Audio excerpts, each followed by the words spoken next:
You, John Fitzgerald Kennedy, do solemnly swear. I, John Fitzgerald Kennedy, do solemnly swear. That you will faithfully execute the office of President of the United States. That I will faithfully execute the office of President of the United States. And will, to the best of your ability. And will, to the best of my ability. Preserve, protect, and defend the Constitution of the United States. Preserve, protect, and defend the Constitution of the United States. So help you God. So help me God.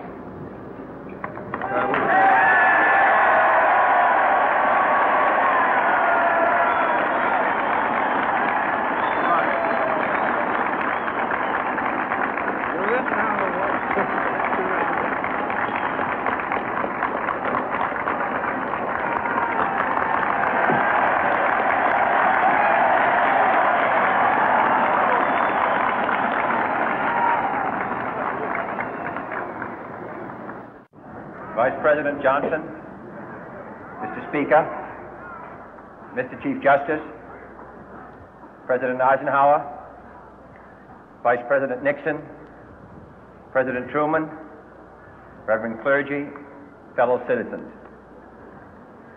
We observe today not a victory of party, but a celebration of freedom, symbolizing an end as well as a beginning, signifying renewal as well as change.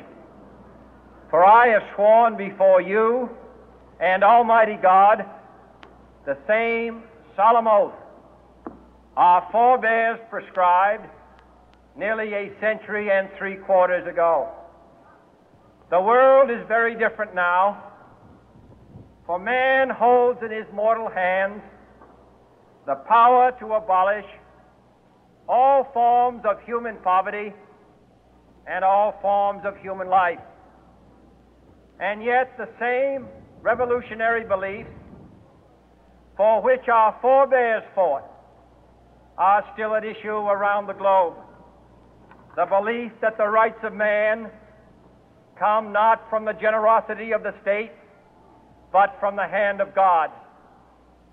We dare not forget today that we are the heirs of that first revolution. Let the word go forth from this time and place to friend and foe alike that the torch has been passed to a new generation of Americans born in this century, tempered by war, disciplined by a hard and bitter peace, proud of our ancient heritage, and unwilling to witness or permit the slow undoing of those human rights to which this nation has always been committed and to which we are committed today at home and around the world.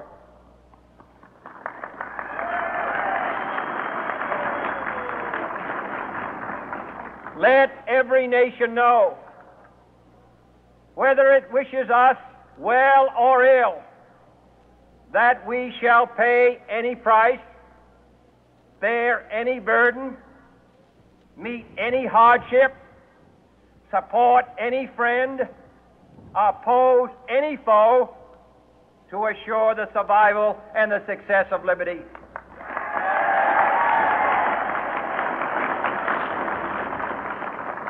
This much we pledge and more. To those old allies whose cultural and spiritual origins we share, we pledge the loyalty of faithful friends. United, there is little we cannot do in a host of cooperative ventures. Divided, there is little we can do, for we dare not meet a powerful challenge at odds and split asunder. To those new states whom we welcome to the ranks of the free, we pledge our word that one form of colonial control shall not have passed away merely to be replaced by a far more iron tyranny. We shall not always expect to find them supporting our view, but we shall always hope to find them strongly supporting their own freedom, and to remember that in the past, those who foolishly sought power by riding the back of the tiger ended up inside.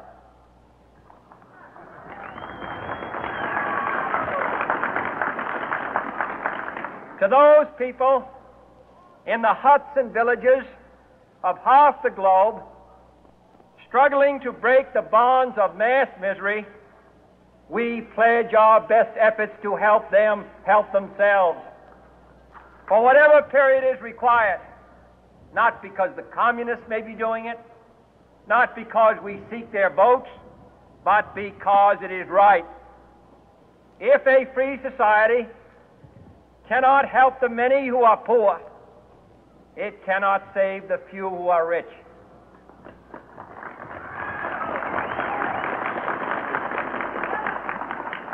To our sister republics south of our border, we offer a special pledge to convert our good words into good deeds, in a new alliance for progress, to assist free men and free governments in casting off the chains of poverty. But this peaceful revolution of hope cannot become the prey of hostile powers. Let all our neighbors know that we shall join with them to oppose aggression or subversion anywhere in the Americas. And let every other power know that this hemisphere intends to remain the master of its own house.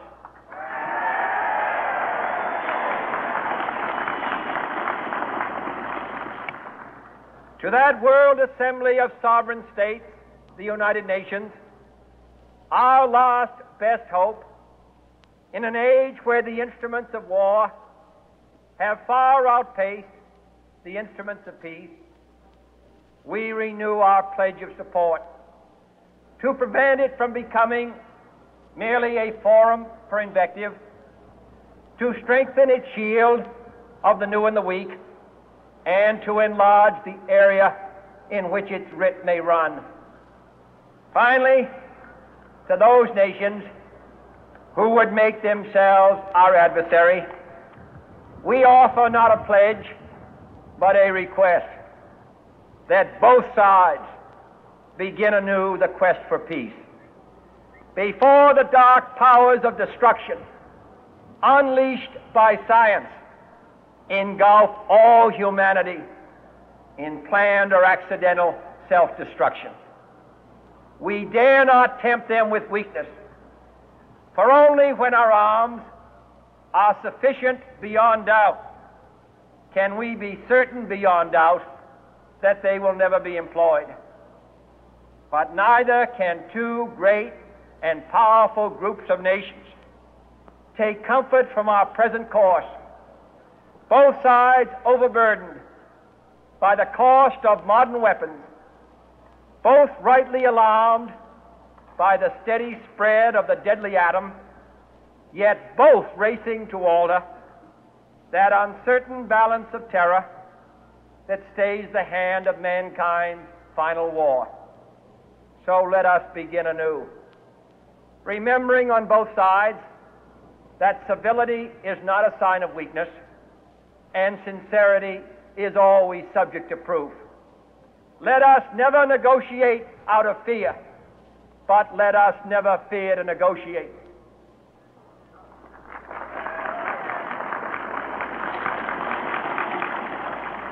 Let both sides explore what problems unite us, instead of belaboring those problems which divide us.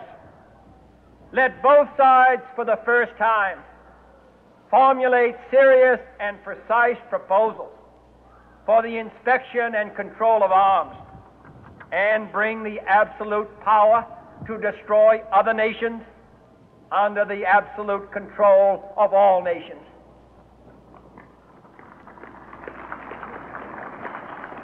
Let both sides seek to invoke the wonders of science instead of its terrors.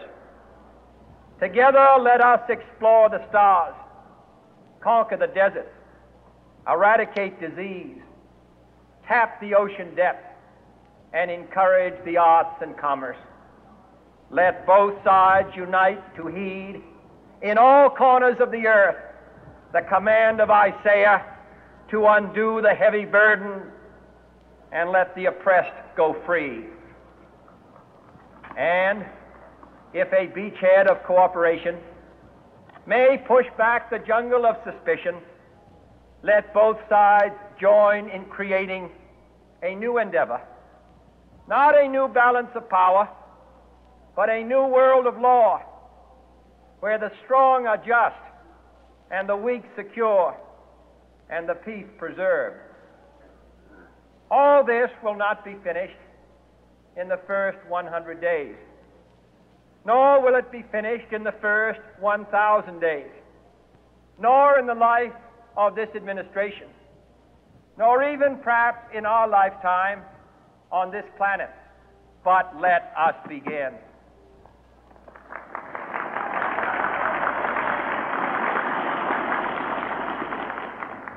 In your hands, my fellow citizens, more than mine, will rest the final success or failure of our course.